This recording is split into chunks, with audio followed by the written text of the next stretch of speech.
Hello, welcome back.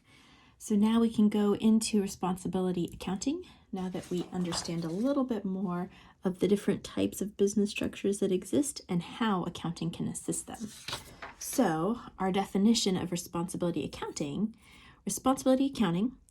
it collects and presents financial data that's relevant to the manager who has authority for decision making of that responsibility center.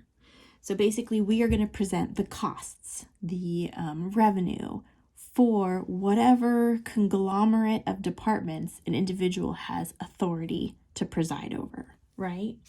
So if it was a centralized operation, then the report, the financial report, the internal financial report the president gets would have all these departments, their revenue and their expenses showing up on it. Why? Because he has the authority to make decisions for all these individual departments. That would be a very big report, right? For a decentralized operation, the internal report that, let's say, the manager of the Northern Territory receives, it would just show revenue and expenses for the sales department and revenue and expenses for the manufacturing department, because he has authority over both, right? So we're not just going to provide him one financial report for sales. No, we want to make sure we include his responsibility centers, what he is responsible for. So we would include sales and manufacturing on that report. Okay, now we'll go into a little bit more detail when we say responsibility center. We classify responsibility centers into 3 categories. We call it either a cost center. So a responsibility center is called a cost center if that particular department is responsible only for costs. Okay, so that means they have the authority to exercise decision-making actions for costs only. So they can decide what vendor to use, negotiate the purchasing agreement with that vendor. So they only have costs hitting that department. Common examples are manufacturing, right? They are making products. So they are consistently expending amounts to buy materials, to pay laborers, and for overhead, right? So they are generating pure costs in the manufacturing department. Other examples might be human resources, right? Human resources, you are always paying the employees that work in human resources, paying for their office space, their utilities, etc., etc.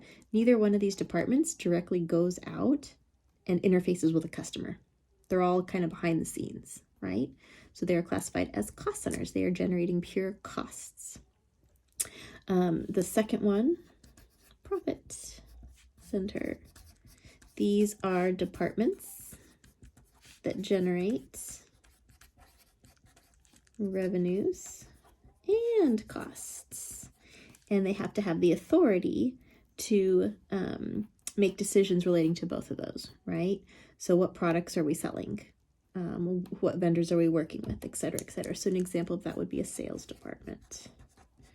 So they are the ones interfacing with the customers, determining what products are on the floor, the sales price, etc. And of course, they're generating costs, paying their labor force, utilities, etc.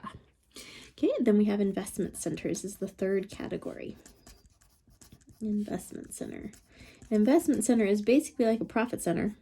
Profit center, but they have one additional responsibility and responsible for capital assets. Well, so this would probably, an example would probably be like a region office. Okay, so the region office is generating sales. They're obviously generating costs. And that particular manager, let's say here, right, so he's generating revenue, he's generating costs. If it's decentralized, he also has the authority over capital asset purchases, right? If sales needs a piece of equipment, he has the authority to authorize that purchase, right? So because of that, since he has the authority, we're also going to show capital assets on the reports. So why do we classify them into these 3 categories? because it's going to help responsibility accounting determine what needs to be presented on their financial reports. Because we said responsibility accounting is going to accumulate all the cost data, all the revenue data, all the capital asset data that will show up on the reports. And if we're preparing a report for a cost center, we're just going to include costs. If we're preparing a report for a profit center, we'll have revenues and costs. And if we're preparing a report for an investment center, we'll have revenues, costs, and capital assets. Okay, so that's why we have to categorize them. We want to make sure that we're showing the right items on that financial report. Why is that so important? Because reports not only are going to show results, but we know reports are also used for evaluation purposes.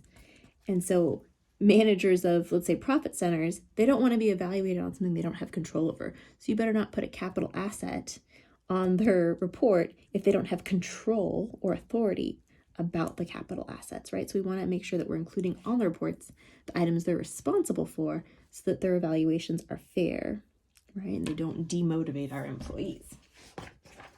Let me find an example. Okay, so here's an example of a cost center financial report. Okay, custodial department, right? They are not interfacing with customers. They are purely a cost center. So that's why if you notice, everything on their report is just costs, right? Cleaning supplies. This must be something that they purchased. It's under costs, so something they expensed right away. Wages for the manager, wages for their workers. Okay. Whereas a children's clothing department, that's a profit center.